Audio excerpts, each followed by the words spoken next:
بسم اللہ الرحمن الرحیم اللہم صلی علی محمد وعلی آل محمد وبارک وسلم رب اشرح لی صدری ویسر لی امری واحلل عقدۃ من لسانی یفقہوا قولی واجعل لی وزیرا من اہلی آمین یا رب العالمین۔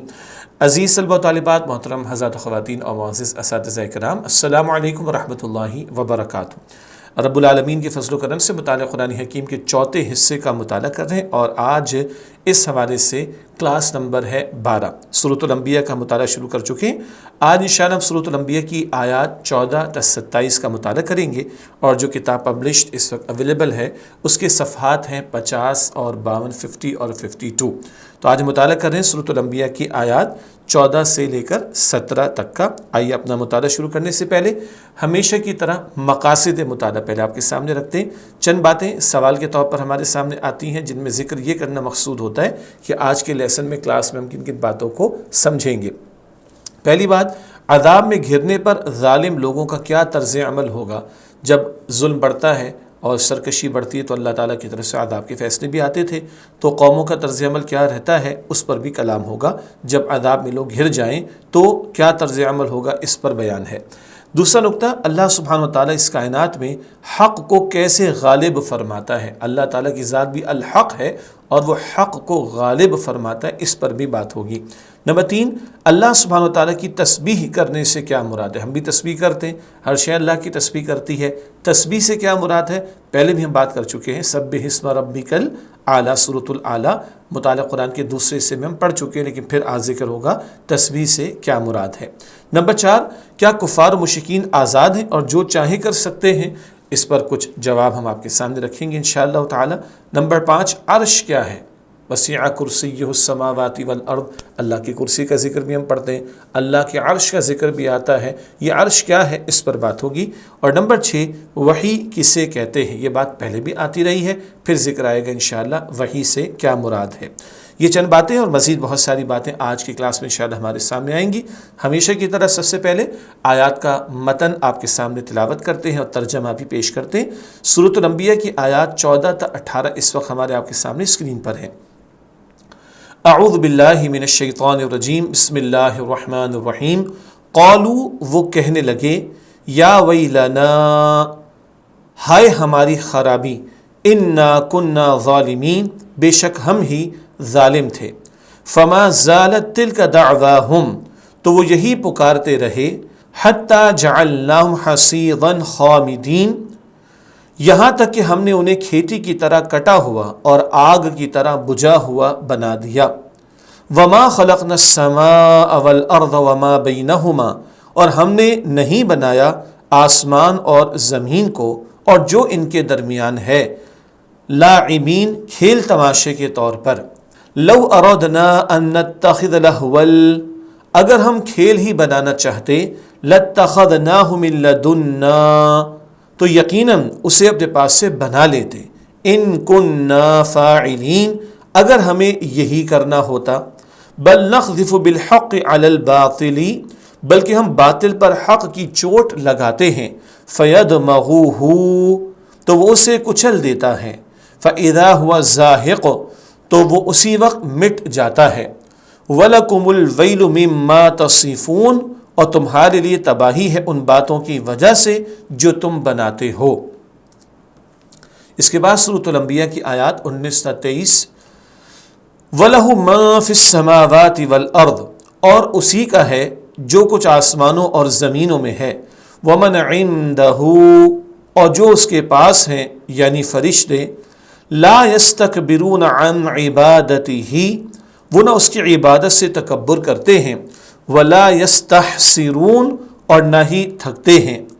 يُسَبِّحُونَ اللَّيْلَ وَالنَّهَارِ، وہ دن اور رات تسبیح بیان کرتے ہیں۔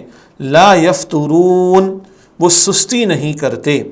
ام اتخذوا آلہۃ من الارض، کیا ان لوگوں نے زمین میں سے ایسے معبود بنا لیے ہیں، ہم ینشرون، جو زندہ کر کے اٹھا سکتے ہیں۔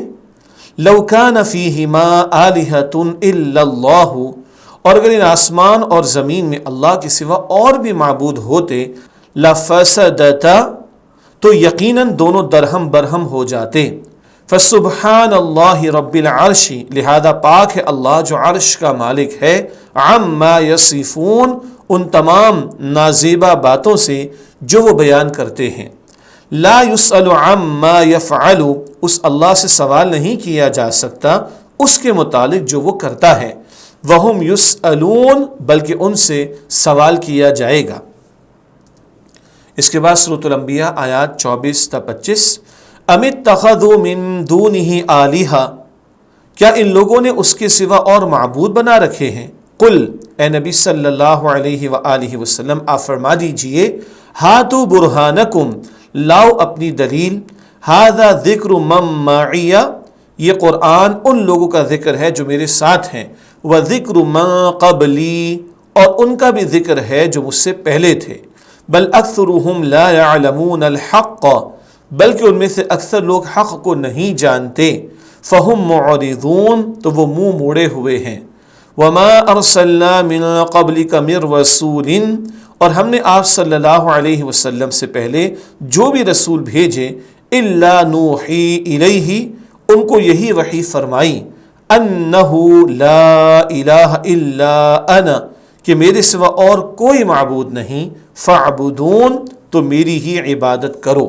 اس کے بعد سورۃ الانبیاء آیات 26 تا 27، وقالوا اتخذ الرحمن ولدا، اور وہ مشرکین کہتے ہیں رحمان نے کوئی اولاد بنا رکھی ہے، سبحانہ، وہ پاک ہے، بل عباد مکرمون، بلکہ وہ فرشتے معزز بندے ہیں، لا یسبقونہ بالقول، وہ اس کے آگے بڑھ کر بات نہیں کر سکتے، وہم بامرہ یعملون، اور وہ اس کے حکم پر عمل کرتے ہیں۔ یہ آج جن آیات کا ہم مطالعہ کر رہے ہیں ان کا ترجمہ بھی ہمارے سامنے آیا۔ اب آئیے ان آیات کی تشریح کا سلسلہ آپ کے سامنے رکھتے ہیں۔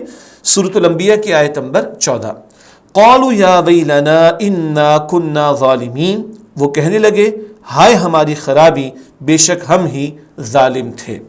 تشریح کی طرف چلتے ہیں۔ عذاب میں گھرنے پر ظالم لوگوں کا طرز عمل، وہ کہیں گے ہائے ہماری خرابی، اور اپنے ظلم کا اعتراف کریں گے، یعنی اپنے جرم کا اقرار کریں گے۔ وہ ایسے اس لیے کہیں گے کیونکہ انہوں نے اپنے ظلم اور نافرمانیوں کی وجہ سے اپنے آپ کو اللہ سبحانہ و تعالیٰ کے عذاب کا مستحق بنایا تھا، اس لیے ان کے پاس سوائے حسرت اور افسوس کے کچھ باقی نہ رہے گا۔ یہ ظالموں کا ذکر، اور جب ان پر عذاب آتا ہے تو ان کی کیا کیفیات ہوتی ہیں، مگر اس وقت ماننے کا کوئی فائدہ نہیں ہوتا۔ اسی حوالے سے بہت اہم عملی پہلو ہے، آئیے اس کو جانیں۔ انسان جب عذاب کو آنکھوں سے دیکھ لے یا اس پر موت واقع ہونے لگے تو اس وقت جرم کا اعتراف اور اس پر ندامت قابل قبول نہیں، اس سے پہلے توبہ کا دروازہ ہر وقت کھلا ہوا ہے۔ اللہ تعالی ہمیں سچی پکی توبہ کی توفیق عطا فرمائے۔ موت آ جائے، توبہ کا دروازہ بند، ایک قوم پر عذاب کا فیصلہ اللہ کی طرف سے لاگو ہو جائے تو ان کے لیے توبہ کا دروازہ بند ہو جاتا ہے۔ اب عذاب کو دیکھتے ہوئے مجرمین اپنے جرم کا اقرار اگر کریں تو اس وقت کا اقرار کرنا قابل قبول نہیں ہے۔ سورہ انبیاء کی آیت نمبر 15، فما زالت تلک دعواہم حتی جعلناہم حصیدا خامدین، تو وہ یہی پکارتے رہے یہاں تک کہ ہم نے انہیں کھیتی کی طرح کٹا ہوا اور آگ کی طرح بجھا ہوا بنا دیا۔ تشریح کرتے ہیں، ظالموں کا انجام، اللہ سبحانہ وتعالیٰ ان کو کٹا ہوا اور بجھا ہوا بنا دے گا، یعنی اللہ سبحانہ وتعالیٰ ان کو بالکل تباہ و برباد کر دے گا۔ یہ ان ظالموں کا انجام جنہوں نے پیغمبروں کی دعوت کو رد کیا، اللہ رب العالمین کی دعوت توحید کو قبول نہ کیا، معاذ اللہ پیغمبروں کی شان میں گستاخی کی، پیغمبروں کی مخالفت پر اڑے رہے، یہ ان کے انجام کا ذکر ہے۔ سورۃ الانبیاء آیت نمبر 16، وما خلقنا السماء والارض وما بینہما لاعبین، اور ہم نے نہیں بنایا آسمان اور زمین کو اور جو ان کے درمیان ہے کھیل تماشے کے طور پر۔ اللہ سبحانہ و تعالیٰ کی کمال تخلیق، اللہ کی تخلیق کا جو کمال ہے اس کا تذکرہ۔ اللہ سبحانہ و تعالیٰ نے آسمان و زمین کے درمیان جو کچھ ہے سب کو تخلیق فرمایا۔ ہر شے کا خالق کون ہے؟ اللہ سبحانہ و تعالیٰ۔ اس سے مراد پوری کائنات ہے۔ نیز اللہ سبحانہ و تعالیٰ نے کائنات کو کھیل تماشے کے طور پر نہیں بلکہ بامقصد پیدا فرمایا ہے۔ مجھے اور آپ کو زمین میں بھیجا گیا مقصد کے ساتھ، یہ دنیا بنائی گئی مقصد کے ساتھ۔ کھیل تماشے میں اس کو ضائع کر دینا وقت کو، اور عیاشیوں میں پڑے رہنا، نافرمانیوں میں پڑے رہنا، ٹائم کلنگ ایکٹیویٹیز، وقت گزاری کے کاموں میں اپنے وقت کو برباد کر دینا، یہ انسان کو زیب نہیں دیتا۔ کائنات بھی بامقصد بنائی گئی، ہمیں بھی مقصد دے کر، اللہ کی عبادت کا مقصد دے کر زمین پر بھیجا گیا ہے۔ اگلی آیت سورۃ الانبیاء کی آیت نمبر 17، لو اردنا ان نتخذ لہوا لاتخذناہ من لدنا ان کننا فاعلین، اگر ہم کھیل ہی بنانا چاہتے تو یقیناً اسے اپنے پاس سے بنا لیتے اگر ہمیں یہی کرنا ہوتا۔ مشرکین اور کفار کے اعتراضات کے جوابات دیے جا رہے ہیں۔ تشریح کی طرف چلتے ہیں۔ کائنات کے بارے میں غلط تصور کی نفی۔ کائنات ایسی شے نہیں جسے اللہ سبحانہ و تعالیٰ نے محض کھیل تماشے کے لیے بنایا ہو، بلکہ یہ بامقصد بنائی گئی ہے۔ یہ بات پہلے بھی آئی، اب پچھلی بات دوبارہ ہم دہرا رہے ہیں۔ عملی پہلو، پریکٹیکل اسپیکٹ کیا ہے ہم سب کے سمجھنے کے لیے؟ جب کائنات کی تخلیق بامقصد ہے تو انسان کو بھی بے مقصد نہیں پیدا کیا گیا، بلکہ انسان کی تخلیق کا مقصد اللہ سبحانہ تعالیٰ کی عبادت قرار دیا گیا ہے۔ یہ بات پہلے بھی آئی، اور سورۃ الذاریات کی آیت نمبر 56 میں اللہ تعالیٰ نے ارشاد فرمایا وَمَا خَلَقْتُ الْجِنَّ وَالْإِنسَ إِلَّا لِيَعْبُدُونَ، اللہ تعالیٰ فرماتا ہے میں نے تمام جنات اور انسانوں کو صرف اپنی عبادت کے لیے پیدا کیا۔ تو کائنات بامقصد ہے، پرپسفل، ہمیں بھی بنایا گیا بامقصد پرپسفل، اور وہ پرپس آف لائف کیا ہے، زندگی کا مقصد کیا ہے؟ اللہ تعالیٰ کی عبادت کرنا۔ سورہ انبیاء کی آیت نمبر 18، بل نقذف بالحق على الباطل فيدمغوه فإذا هو زاهق ولكم الويل مما تصفون، بلکہ ہم باطل پر حق کی چوٹ لگاتے ہیں تو وہ اسے کچل دیتا ہے تو وہ اسی وقت مٹ جاتا ہے، اور تمہارے لیے تباہی ہے ان باتوں کی وجہ سے جو تم بناتے ہو۔ یہ آیت نمبر 18 کا ترجمہ تشریح کرتے ہیں۔ اللہ سبحانہ وتعالیٰ کی شان کا بیان۔ اللہ سبحانہ وتعالیٰ اس کائنات میں حق کو غالب فرماتا ہے، اس طرح کہ اللہ سبحانہ وتعالیٰ باطل پر حق کی چوٹ لگاتا ہے تو حق باطل کو کچل کر رکھ دیتا ہے اور باطل مٹ جاتا ہے۔ یہ ہے جو اللہ تعالیٰ کی شان بیان فرمائی گئی۔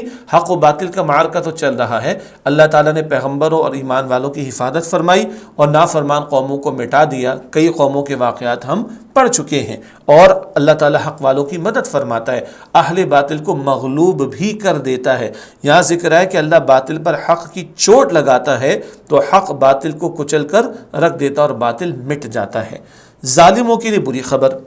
ظالمین یعنی مشرکین اور کفار کے لیے حق کے خلاف غلط باتیں گھڑنے کی وجہ سے تباہی اور بربادی کی بری خبر دی گئی ہے۔ ان کو خبردار کر دیا گیا کہ اگر تم حق کے خلاف مخالفت کی روش اختیار کرو گے، غلط باتیں کرو گے اور باتیں غلط گھڑ کے حق کو مٹانے کی کوشش کرو گے تو تم برے انجام سے بچ نہیں سکتے۔ اور یہ جو ذکر ابھی ہم پڑھ رہے ہیں، ہم نے مطالعہ قرآن کے کئی حصے جو مکمل کیے، حصہ نمبر 3 تک کئی پیغمبروں کی اقوام کا جو انجام ہوا وہ ہمارے سامنے آ چکا ہے۔ علمی بات، ایک ویل کا لفظ آیا ہے، آخری پارے میں بھی ہم اس کو پڑھتے ہیں، ویل لکل ہمزۃ لمزہ، وہاں بھی یہ بات آئی تھی۔ ویل جہنم کی وادی کا نام بھی ہے جو کہ انتہائی گہری خوفناک ہے، جس میں اہل جہنم کے زخموں کی پیپ جمع ہوگی، جس میں طرح طرح کے عذاب ہوں گے، اور جس کی ہولناکی سے خود جہنم بھی پناہ مانگتی ہے۔ استغفر اللہ، یہ بات ہم پہلے بھی پڑھ چکے۔ ویل تباہی بربادی کو بھی کہتے ہیں اور ویل جہنم کی وادی کا نام بھی ہے۔ چنانچہ فرمان نبوی صلی اللہ علیہ وسلم کا مطالعہ کرتے ہیں، حدیث شریف میں آتا ہے کہ رسول اللہ صلی اللہ علیہ وآلہ وسلم نے ارشاد فرمایا ویل جہنم ایک وادی ہے، کافر اس کے اندر 40 برس تک تہ تک پہنچے بغیر لڑکتا چلا جائے گا۔ یہ مسند احمد، جامع ترمذی اور بہقی شریف، یہ احادیث کی کتابیں، ان میں یہ حدیث مبارک آئی، جہنم کی وہ وادی کہ کافر اس کے اندر 40 برس تک تہ تک پہنچے بغیر لڑکتا چلا جائے گا۔ اس قدر شدید معاملہ۔ اللہ ہم سب کو جہنم کے ہر طرح کے عذاب سے محفوظ فرمائے، اور دعا کرنی چاہیے اللہم اجرنا من النار، اے اللہ ہمیں آگ سے محفوظ فرما۔ سورہ انبیاء کی آیت نمبر 19، وَلَهُ مَا فِي السَّمَاوَاتِ وَالْأَرْضِ وَمَنْ عِنْدَهُ لَا يَسْتَكْبِرُونَ عَنْ عِبَادَتِهِ وَلَا يَسْتَحْسِرُونَ، اور اسی کا جو کچھ آسمانوں اور زمینوں میں ہے اور جو کچھ اس کے پاس ہیں یعنی فرشتے، وہ نہ اس کی عبادت سے تکبر کرتے ہیں اور نہ ہی تھکتے ہیں۔ یہ آیت نمبر 19 کا ترجمہ تشریح کرتے ہیں۔ اللہ سبحانہ وتعالیٰ کی کمال ملکیت کا بیان، جو کچھ آسمان و زمین میں ہے سب کا مالک اللہ سبحانہ وتعالیٰ ہے۔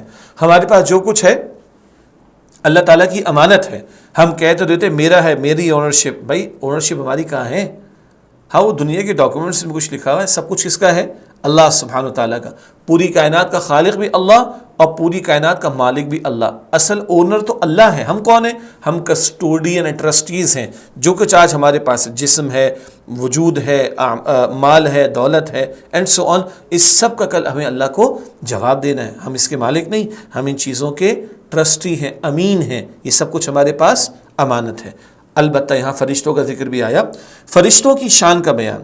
نمبر 1، فرشتے اللہ سبحانہ تعالیٰ کی عبادت کرنے سے تکبر نہیں کرتے. نمبر 2، وہ اللہ تعالیٰ کی عبادت کرتے ہوئے تھکتے نہیں.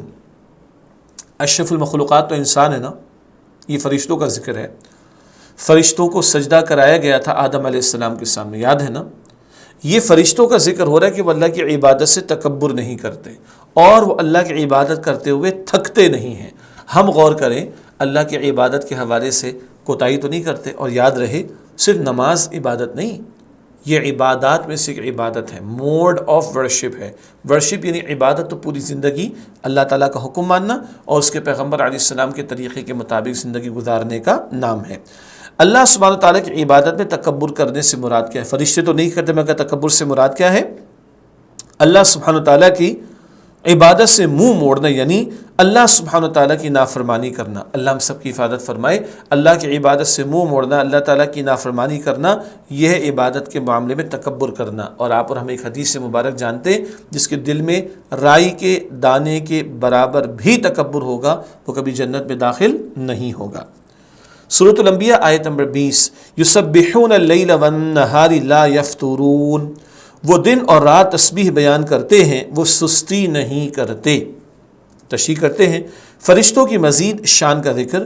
فرشتے دن رات اللہ سبحانہ تعالیٰ کی تسبیح کرتے ہیں اور اللہ سبحانہ تعالیٰ کی عبادت کرنے میں سستی نہیں کرتے.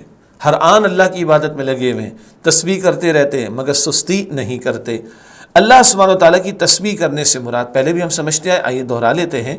اللہ سبحانہ تعالیٰ کی پاکی بیان کرنا، یعنی اعلان کرنا کہ اللہ سبحانہ تعالیٰ ہر کمی، ہر کوتاہی، ہر عیب اور ہر نقص سے پاک ہے. کوئی نقصان کا معاملہ، کوئی کمی کا معاملہ، کوئی عیب کا معاملہ اللہ کے ساتھ وابستہ نہیں ہے. تو سبحان اللہ ہم پڑھتے ہیں، اس کا ترجمہ کہ اللہ تعالیٰ پاک ہے. کیا مطلب؟ ہر کمی سے، عیب سے، کوتاہی سے اللہ تعالیٰ پاک ہے. علمی بات، فرشتے اللہ سبحانہ تعالیٰ کی نورانی مخلوق ہیں جو اللہ سبحانہ تعالیٰ کے حکم سے پیدا ہوتے ہیں، جن کی کوئی جنس نہیں ہوتی، کوئی جینڈر کا معاملہ فرشتوں میں نہیں، وہ نور سے بنائے گئے. وہ اللہ سبحانہ تعالیٰ کے قریب رہتے ہیں اور ہر وقت اللہ سبحانہ تعالیٰ کی عبادت، اس کی تسبیح اور اللہ سبحانہ تعالیٰ کے احکامات بجا لاتے ہیں، یعنی ان پر عمل کرتے ہیں اور اپنے کاموں میں سستی نہیں کرتے. فرشتوں کے بہت سارے کام ہیں. اسرافیل علیہ السلام کیا پھونکیں گے؟ سور پھونکیں گے، یاد ہے. جبریل علیہ السلام کیا لاتے ہیں؟ وحی لے کر آتے ہیں. اسرائیل علیہ السلام کیا کرتے ہیں؟ وہ روح قبض کرتے ہیں. میکائیل علیہ السلام کیا کرتے ہیں؟ وہ روزی کا معاملہ. یہ تو بچپن سے باتیں یاد ہیں. یہ دونوں کون ہیں؟ کرامن کاتبین، یہ ہمارے اعمال کو لکھنے کا کام. تو جو کام فرشتوں کے ذمے جہاں جہاں لگا دیے گئے اس میں وہ سستی نہیں کرتے. آیت نمبر 21 سورہ انبیاء کی، ام اتخذوا آلہۃ من الارض ھم ینشرون. کیا ان لوگوں نے زمین میں سے ایسے معبود بنا لیے ہیں جو زندہ کر کے اٹھا سکتے ہیں؟ تشریح کرتے ہیں اس آیت کی، اللہ سبحانہ تعالیٰ کے سوا دوسرے کسی معبود کے نہ ہونے کی دلیل. آیت میں مذکور ہے کہ اللہ سبحانہ تعالیٰ کے سوا کوئی ایسا نہیں ہے جو زندہ کر کے اٹھا سکے. نیز بتایا گیا ہے کہ حقیقی معبود وہ ہے جو زندگی دے سکے اور موت کے بعد دوبارہ زندہ کر کے اٹھا سکے. جس پر خود موت طاری ہو جائے وہ خدا کیسے ہو سکتا ہے؟ وہ معبود کیسے ہو سکتا ہے؟ اللہ ہے جو زندگی بھی دیتا ہے اور موت بھی دیتا ہے. باقی کسی کا کوئی اختیار کسی کو زندگی دینے موت دینے کا نہیں. تو حقیقی معبود کون ہے؟ اللہ سبحانہ و تعالی. سورہ انبیاء کی آیت نمبر 22، لو کان فیہما آلہۃ الا اللہ لفسدتا فسبحان اللہ رب العرش عما یصفون. اگر ان آسمان اور زمین میں اللہ کے سوا اور بھی معبود ہوتے تو یقیناً دونوں درہم برہم ہو جاتے. لہذا پاک ہے اللہ جو عرش کا مالک ہے ان تمام نازیبا باتوں سے جو وہ بیان کرتے ہیں. یہ اس آیت کا ترجمہ ہوا. تشریح کرتے ہیں اللہ سبحانہ وتعالیٰ ہی کے معبود واحد ہونے کی دلیل، یہ بہت اہم بات ہے۔ اللہ اکیلا تنہا ہے، خود ہی اس نے پوری کائنات کو بنایا اور پوری کائنات کا چلانے والا، کوئی اس کا ولم یکن لہ کفوا احد، کوئی ایک بھی اللہ جیسا نہیں ہے۔ یہاں ایک بڑی اہم دلیل آ رہی کہ وہ اکیلا اور وہی معبود حقیقی ہے۔ اللہ سبحانہ وتعالیٰ کے سوا آسمان و زمین میں کوئی اور معبود ہوتا تو یہ کائنات کا نظام درہم برہم ہو جاتا، کیونکہ اگر اس کائنات میں ایک سے زیادہ معبود ہوتے تو ان میں اختلاف رائے ہوتا۔ کوئی کچھ کرنا چاہتا، جیسے آگے ہم نے لکھا ہے، کوئی چاہتا کہ سورج طلوع ہو اور دوسرا معبود چاہتا کہ سورج غروب ہو، ایک معبود چاہتا کہ بارش ہو اور دوسرا معبود چاہتا کہ بارش نہ ہو، اور اس اختلاف کی وجہ سے ان کا آپس میں جھگڑا ہوتا اور کائنات کا مربوط نظام درہم برہم ہو کر رہ جاتا۔ لیکن ایسا نہیں ہے، بلکہ ایک اکیلا اللہ اس پوری کائنات کو چلانے والا ہے، اور اس کائنات میں آرڈر ہے، ڈس آرڈر نہیں ہے، نظم ہے، انتشار نہیں ہے۔ اگر بالفرض دوسرا تیسرا کوئی معبود ہوتا تو یہ نظام کائنات کا درہم برہم ہو جاتا۔ آگے لکھا ہے مزید برآں، یعنی فردر مور انگلش میں کہیں گے، پوری کائنات میں ایک منظم ترتیب، نظم و ضبط، ہر چیز کا ایک دوسرے سے تعلق، آپس میں تعاون اور حیرت انگیز ہم آہنگی اس بات کو ظاہر کرتی ہے کہ اس کائنات میں ایک ہی ہستی کا حکم چل رہا ہے جو اللہ سبحانہ وتعالیٰ کی ذات ہے۔ سورج وقت پر نکلتا ہے، وقت پر غروب ہوتا ہے، کبھی اس میں ڈیفیکٹ کا معاملہ نہیں آتا۔ ہاں، وقت پر بارشوں کا برسنا، اسی طریقے پر ہوا کا چلنا، یہ سارا نظام جو دنیا میں چل رہا ہے اسموتھلی چل رہا ہے، اس میں آرڈر نظر آتا ہے، نظم و ضبط نظر آتا ہے، ہم آہنگی نظر آتی ہے۔ یہ سب کچھ بتا رہا ہے کہ اس کائنات کا بنانے والا اور چلانے والا ایک اللہ سبحانہ و تعالی ہے۔ ایک اور نقطہ اس آیت کی تشریح میں، آیت میں مذکور اللہ سبحانہ و تعالیٰ کی شان کا بیان۔ اللہ سبحانہ و تعالیٰ ان سب عیوب اور کمزوریوں سے پاک ہے جو مشرکین اللہ سبحانہ و تعالیٰ کے بارے میں گھڑتے ہیں، اور اللہ سبحانہ و تعالیٰ ہی عرش کا مالک ہے۔ عیب کی جمع عیوب، اللہ پاک ہے نا، سبحان اللہ، اس میں کوئی عیب نہیں، کوئی کمی نہیں، کوئی زوال اس کے ساتھ وابستہ نہیں۔ اللہ تعالیٰ ہر اس عیب سے اور کمزوری سے پاک ہے جو مشرکین اللہ سبحانہ و تعالیٰ کے بارے میں گھڑتے ہیں، اور اللہ سبحانہ و تعالیٰ ہی عرش کا مالک ہے۔ عرش کی حقیقت، عرش کی اصل حقیقت اللہ سبحانہ و تعالیٰ ہی کے علم میں ہے۔ اس سے ایک مراد اللہ سبحانہ و تعالیٰ کا تخت لیا گیا ہے۔ کون سا تخت؟ بادشاہوں کا تخت ہوتا تھا نا، پہلے شاہانہ انداز ہوتا تھا، تو اس کائنات کا بادشاہ کون ہے؟ اللہ، اس کا تخت، یہ ایک مراد ہے اللہ تعالیٰ کے عرش کے حوالے سے۔ البتہ عرش کی اصل کیفیت اللہ تعالیٰ ہی کے علم میں ہے۔ اگلی آیت سورۃ الانبیاء کی آیت نمبر ہے 23، لا يسأل عما يفعل وهم يسألون، اس اللہ سے سوال نہیں کیا جا سکتا اس کے متعلق جو وہ کرتا ہے، بلکہ ان سے سوال کیا جائے گا، مراد لوگوں سے سوال کیا جائے گا۔ اللہ سبحانہ وتعالیٰ کی عظمت کا اظہار تشریح کا پہلا نقطہ ہے۔ اللہ سبحانہ وتعالیٰ جو چاہتا ہے کرتا ہے، کوئی اس سے باس پرس کرنے والا نہیں، کوئی سوال اللہ سے نہیں کر سکتا، اللہ جو چاہے سو کرے۔ سوال کس سے ہوگا؟ بندوں سے۔ لکھا ہے آگے، کفار و مشرکین کا احکام کا مکلف ہونا، صحیح لفظ ہے مکلف، یعنی جس پر شریعت کا حکم یا اللہ کا حکم لاگو ہوتا ہے، تو مکلف بندے ہیں، احکامات بندوں کے لیے عطا کیے گئے ہیں، اللہ تعالیٰ سے کوئی کوشچن نہیں ہو سکتا۔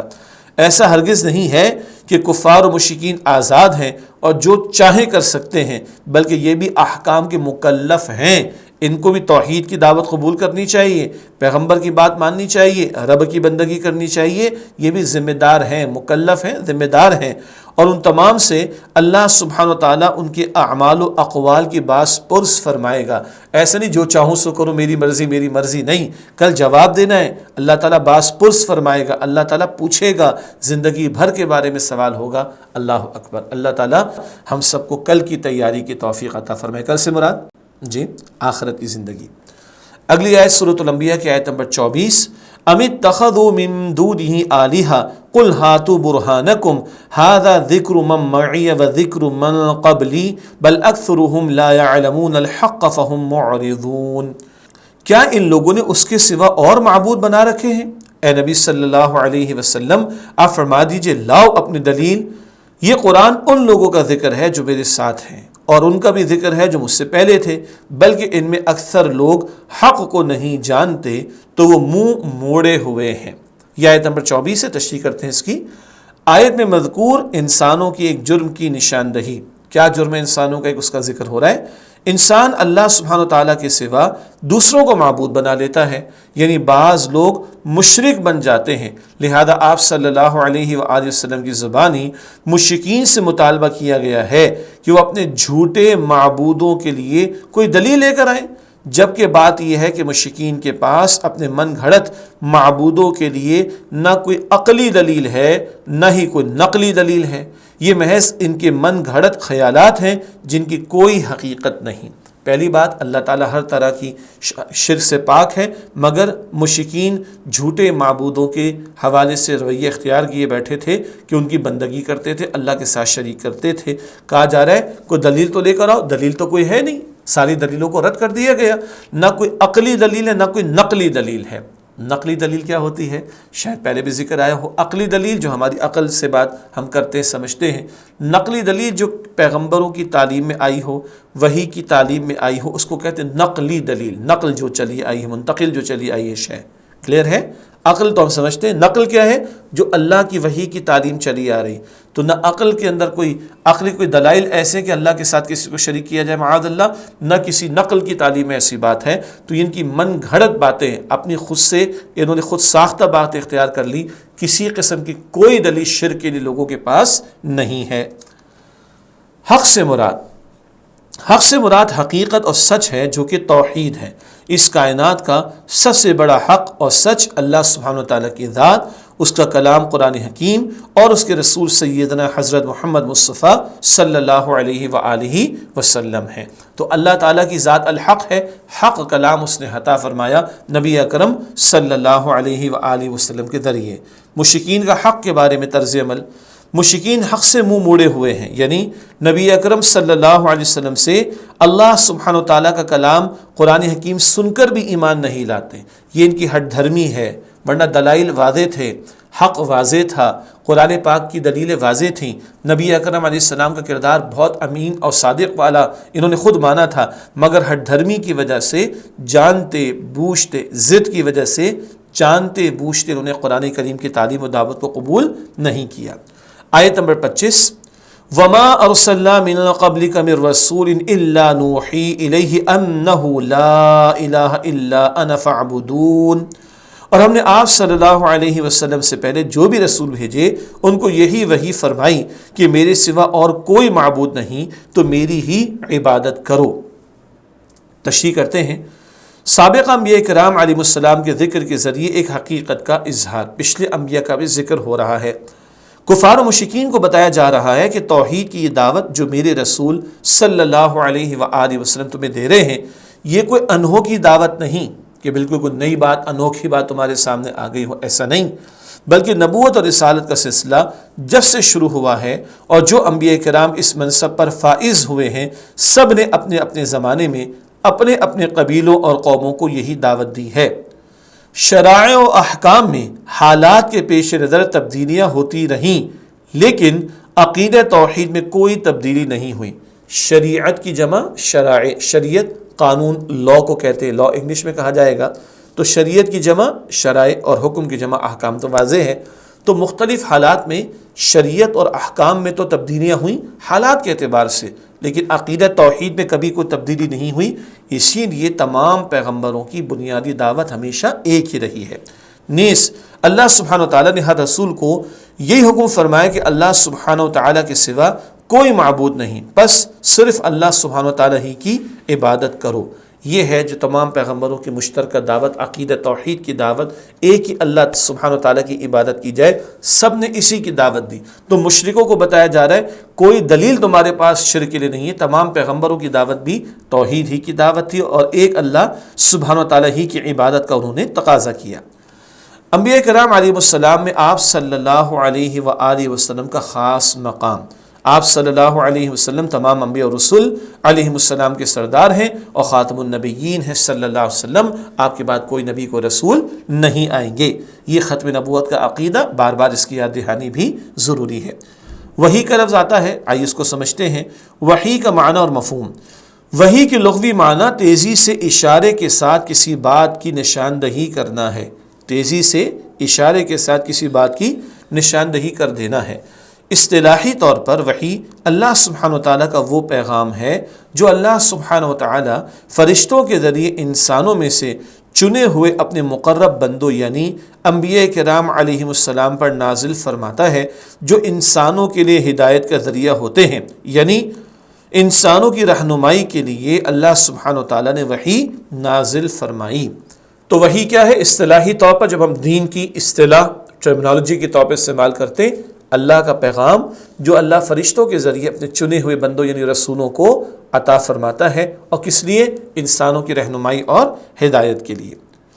سورۃ الانبیاء کی آیت نمبر 26، وَقَالُوا اتَّخَذَ الرَّحْمَنُ وَلَدًا سُبْحَانَهُ بَلْ عِبَادٌ مُكْرَمُونَ، اور وہ مشرکین کہتے ہیں رحمان نے کوئی اولاد بنا رکھی ہے، وہ پاک ہے بلکہ وہ فرشتے معزز بندے ہیں۔ یہ آیت نمبر 26 اس کی تشریح کرتے ہیں۔ آیت میں مشرکین کے غلط عقیدے کا رد، مشرکین کا غلط عقیدہ تھا کہ معاذ اللہ رحمان کی بھی اولاد ہے، مذکورہ آیت میں اس عقیدے کا رد کیا گیا ہے، اور اللہ سبحانہ وتعالیٰ کو اولاد کی ضرورت سے پاک قرار دیا گیا ہے۔ یہ باتیں کئی مرتبہ ہم پڑھ چکے۔ انسانوں پر بڑھاپا آتا ہے، کمزوری آتی ہے تو ان کو اولاد کی ضرورت ہوتی ہے۔ اللہ تعالیٰ کو کچھ حاجت نہیں، سب اللہ تعالیٰ کے محتاج ہیں، اللہ تعالیٰ کسی کا محتاج نہیں ہے، تو کوئی اس کی اولاد نہیں۔ اللہ سبحانہ وتعالیٰ کے لیے اولاد کے غلط عقیدے کا بیان۔ مشرکین مکہ فرشتوں کو اللہ سبحانہ وتعالیٰ کی بیٹیاں قرار دیتے، جبکہ یہودی حضرت عزیر علیہ السلام کو اللہ سبحانہ وتعالیٰ کا بیٹا قرار دیتے، اور عیسائی حضرت عیسیٰ علیہ السلام کو اللہ کا بیٹا قرار دیتے، معاذ اللہ۔ یہ بات پہلے بھی آ چکی ہے، لیکن جب جب ذکر آتا ہے قرآن پاک پہ تو توجہ کرا دیتے ہیں۔ اللہ تعالیٰ کی کوئی اولاد نہیں، نہ اللہ کو اولاد کی حاجت ہے۔ اللہ کی اولاد ہے مشرکین کے اس دعوے کا جواب کیا دیا گیا؟ مشرکین مکہ معاذ اللہ جن فرشتوں کو اللہ سبحانہ وتعالیٰ کی بیٹیاں قرار دے رہے تھے، یا یہود و نصارہ جو انبیاء کرام علیہم السلام کو اللہ سبحانہ وتعالیٰ کی اولاد قرار دے رہے تھے، وہ دراصل اللہ سبحانہ وتعالیٰ کے معزز بندے ہیں۔ ان کے بارے میں فرمایا جا رہا ہے کہ یہ سب اس کے فرمانبردار بندے ہیں۔ اس کے بعد آج کی کلاس کی آخری آیت ہے سورۃ الانبیاء کی آیت نمبر 27، لا يسبقونہ بالقول وہم بامرہ یعملون، وہ اس کے آگے بڑھ کر بات نہیں کر سکتے اور وہ اس کے حکم پر عمل کرتے ہیں۔ یہ آیت نمبر 27 کا ترجمہ ہے۔ اللہ سبحانہ وتعالیٰ کے معزز بندوں یعنی فرشتوں اور انبیاء کرام علیہ السلام کی صفات کا بیان۔ فرشتے اور انبیاء کرام علیہ السلام اللہ سبحانہ وتعالیٰ کی نہ قولی یعنی زبان سے مخالفت کرتے ہیں، اور نہ ہی عملی یعنی اپنے کسی عمل سے اللہ سبحانہ وتعالیٰ کی مخالفت کرتے ہیں، یعنی اذن کے بغیر وہ اپنی طرف سے بات نہیں کرتے اور اللہ تعالیٰ کے کسی حکم کی نافرمانی نہیں کرتے۔ فرشتے معصوم ہوتے اور انبیاء علیہ السلام بھی معصوم خطاؤں سے پاک ہوتے ہیں، وہ اللہ تعالیٰ ہی کے حکم کے مطابق بات کرتے اور عمل کرتے، اور اللہ تعالیٰ کی کسی بات کی مخالفت نہ قول سے کرتے نہ عمل سے۔ مشرکین کے غلط عقیدے کی اصلاح۔ فرشتے اور انبیاء کرام علیہ السلام جنہیں اللہ سبحانہ وتعالیٰ کی اولاد کہا گیا، وہ اللہ سبحانہ وتعالیٰ کے معزز بندے ہیں، وہ کسی بھی طرح خدائی میں شریک نہیں۔ ملائکہ یعنی فرشتے اپنے رب کے سامنے اپنی مرضی سے آگے بڑھ کر بول نہیں سکتے، وہ اللہ سبحانہ وتعالیٰ کے احکام کے منتظر رہتے ہیں اور اس کے ہر فرمان کی تعمیل کرتے ہیں، وہ اللہ سبحانہ وتعالیٰ کے حکم کی خلاف ورزی نہیں کرتے۔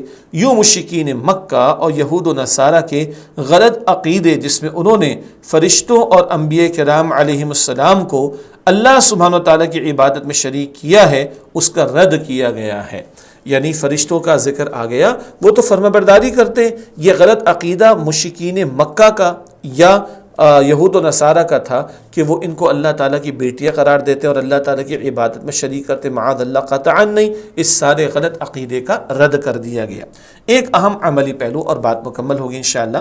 اس آیت سے یہ بھی معلوم ہوا کہ بڑوں کا ایک ادب یہ بھی ہے کہ جب مجلس میں کوئی بات آئے تو جو اس مجلس کا بڑا ہے اس کے کلام کا انتظار کیا جائے، پہلے ہی کسی اور کا بول پڑنا خلاف ادب ہے۔ اب آج کل تو یہ مجلسیں اور مجلسوں کے آداب کا خیال ہی نہیں رکھا جا رہا، جو چاہتا جی میں یہ ہوں، میں وہ ہوں، آگے بڑھ کر نہیں۔ ادب یہ ہے کہ جب بڑا کوئی موجود ہو تو کوئی بات کہنی تو اس کے اجازت سے ہو، اس کے بولنے سے پہلے نہ بولا جائے، اس کے فرمانے سے پہلے کچھ نہ کہا جائے، ان آداب کا لحاظ بھی رکھنا چاہیے، اور قرآن پاک اشارتاً یہ بات بھی ہمیں آداب کے طور پر سکھا رہا ہے۔ اللہ تعالیٰ سے دعا ہے اللہ تعالیٰ میری، آپ کی، ہم سب کی اور تمام مسلمانوں کی مغفرت فرمائے، اور اللہ تعالیٰ مجھے اور آپ کو قرآن پاک سے مزید محبت اور تعلق کی مضبوطی عطا فرمائے۔ انشاءاللہ اگلی کلاس میں پھر آپ سے ملاقات ہوتی ہے۔ وآخر دعوانا الحمد للہ رب العالمین، والسلام علیکم ورحمۃ اللہ وبرکاتہ۔